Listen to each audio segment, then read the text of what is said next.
adalah Gubernur Jawa Tengah sebagai kader dan petugas partai untuk ditingkatkan penugasannya sebagai calon Presiden Republik Indonesia dari PDI Perjuangan. Petugas partai, Anda nyaman tidak dengan terminologi itu, Mas? Sangat nyaman, dan saya akan jelaskan. Kalau kita melihat orang berpartai, hampir seluruh partai, semua dijujurin. Kalau tidak ada tanda tangan dari ketua umum, dia tidak akan bisa dapat jabatan publik.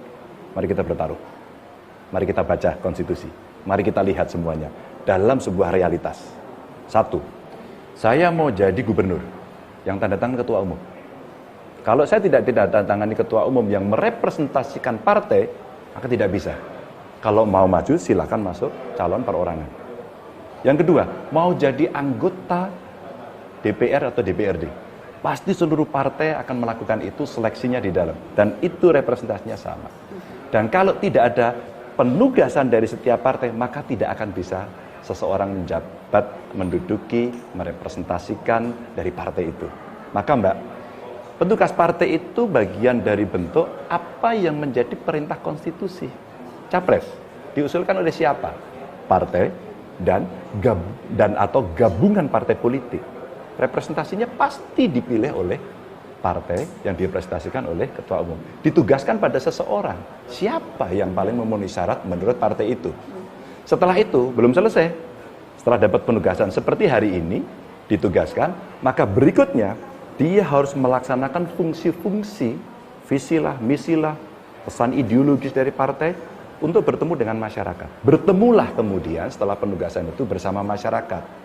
Masyarakat sebagai sebuah kekuatan dan partai bertemu untuk bersama-sama menentukan. Bentuknya apa? Dalam kontestasi pemilu. Disitulah sebenarnya Sangat Benar Riso itu, toh saya jadi gubernur, jadi anggota DPR, akhirnya kami berkomunikasi intens dengan rakyat.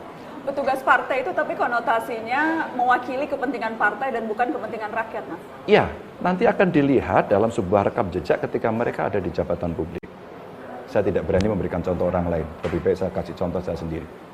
Ketika hari ini masyarakat kemudian menyampaikan protes sesuatu kepada saya yang mungkin tidak setuju, saya layani langsung.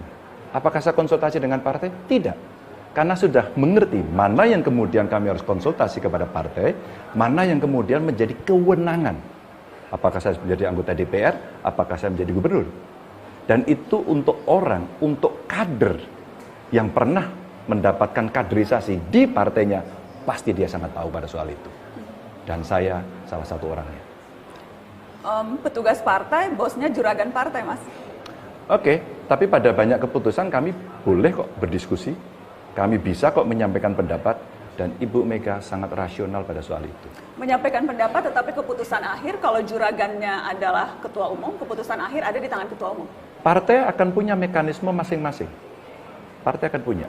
Apakah mereka punya rapat kerja? Apakah mereka punya rapim? Pasti tidak tunggal. Pasti tidak tunggal. Makanya kontak PDI Perjuangan sesuai kongres ya, kelima itu memberikan penugasan juga. Bu Mega saja menyampaikan kepada saya, aku juga ditugaskan oleh partai. Sebagai kader partai. Ditugaskan untuk memimpin ini dan kemudian memberikan amanah ini. Maka dengan maturitas politik, saya kira kita mampu untuk memisahkan pada soal itu. Karena partai ujungnya juga pembelaan rakyat. Dalam real politik, terkadang kepentingan partai itu bahkan bertolak belakang dengan kepentingan rakyat, Mas? Sangat mungkin, tapi diskursus itu kan dialektika itu selalu bisa